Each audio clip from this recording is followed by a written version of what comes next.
Buenas, mi nombre es Avilés Viriarte, estudiante de la Universidad Fermín Toro, Barquisimeto, Venezuela. Hoy le voy a hablar un poco sobre la historia del derecho colectivo del trabajo. El derecho colectivo de trabajo regula las relaciones entre los patrones y los trabajadores, no de modo individual, sino en atención a los intereses comunes de todos ellos o a los grupos profesionales. Cabe resaltar que en el artículo 90 y 91 de la Constitución de la República Bolivariana de Venezuela nos habla sobre las jornadas laborales de cada trabajador. En cuanto al aspecto normativo de la actividad colectiva, la regulación legal constituye un mínimo que no puede ser alterada por la negociación colectiva. La norma estatal fija determinadas condiciones y solo una vez cumplidas pueden las partes adoptar las medidas que atañen su autodefensa. En la Constitución de la República Bolivariana de Venezuela, específicamente su artículo 87, podemos encontrar cómo se constituye el derecho rector del trabajador, de las relaciones laborales y todas las cuestiones que deriven de ello. El ámbito de aplicación en Venezuela lo podemos encontrar establecido en el artículo 3 de la Ley Orgánica del Trabajo, los trabajadores y las trabajadoras. Este regirá las situaciones y las relaciones laborales desarrolladas dentro del territorio nacional de los trabajadores y las trabajadoras con los patronos o patronas, derivadas del trabajo como hecho social.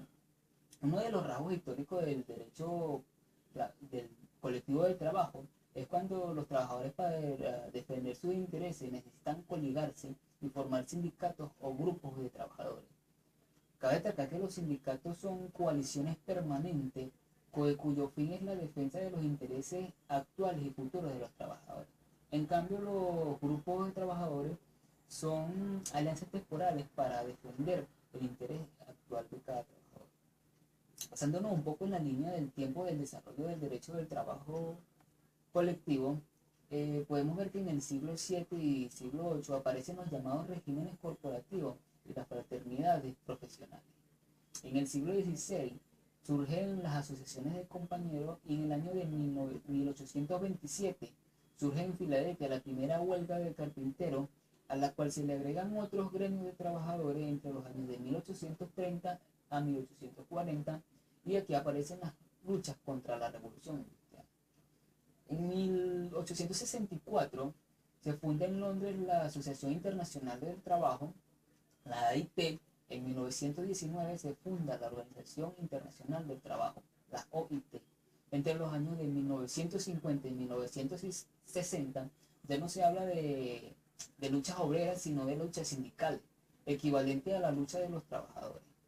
Uno de los orígenes e influencia política de las federaciones y confederaciones de trabajadores en Venezuela fue que el trabajador venezolano siempre ha estado dispuesto para agremiarse en defensa de sus intereses laborales.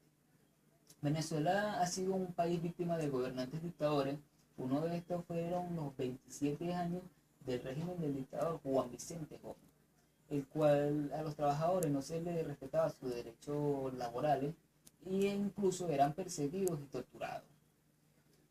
Luego de la muerte del dictador Juan Vicente Gómez, se dio en Venezuela la primera Confederación Venezolana de Trabajadores el 26 de diciembre de 1936. Para el año de 1937 son expulsados nuevamente del país dirigentes políticos y sindicales. El 16 de marzo de 1945 se declaró una importante huelga en el principal puerto venezolano de La Guaira.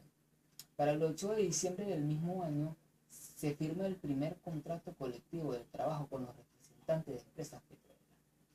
¿Cómo han sido las luchas obreras para que los trabajadores hayan logrado las reivindicaciones laborales? Las luchas obreras son las que con el empuje los obreros han actuado por las reivindicaciones laborales, económicas, sociales y hasta políticas.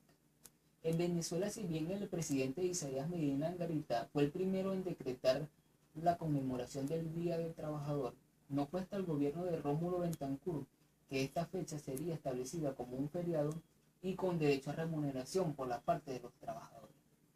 Durante los 14 años del gobierno del presidente Hugo Chávez, uno de los objetivos principales fue el conocimiento de los derechos laborales y el entendimiento de los trabajos.